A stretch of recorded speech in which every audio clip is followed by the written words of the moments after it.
Welcome back to 123 Kimchi. Spring is here and wild garlic is everywhere in the forest, which means it's the perfect time of the year to make delicious kimchi with it. If you've never tried making kimchi with wild garlic before, now is the time. Because it's so good, it's absolutely worth the time and effort of foraging, making, and fermenting it. I divided the process into 4 simple steps so it's easy to follow along. When foraging wild garlic, only pick what you need and snip near the base so the roots can keep growing.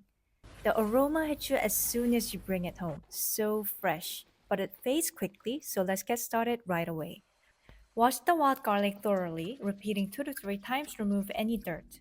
Let it drain well in a colander.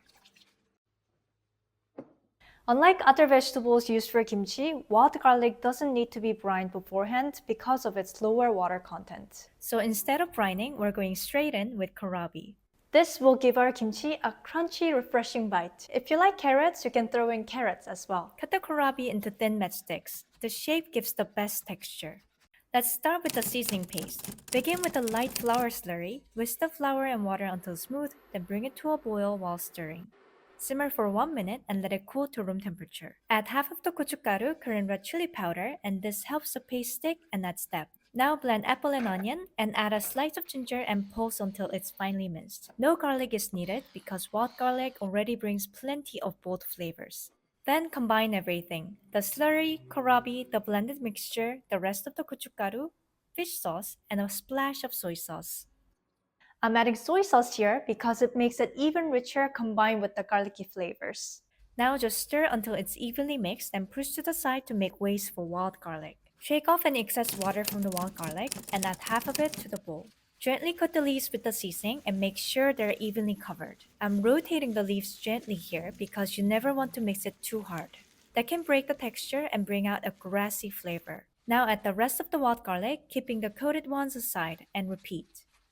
Try not to overmix. Gentle hands really make a difference here. Once it's mixed, pack the kimchi into a container, pressing it down to remove air pockets.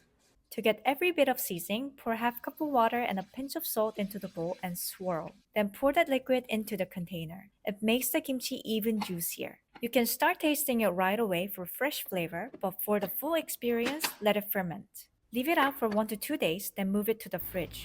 After about a week, the flavor gets deep and balanced.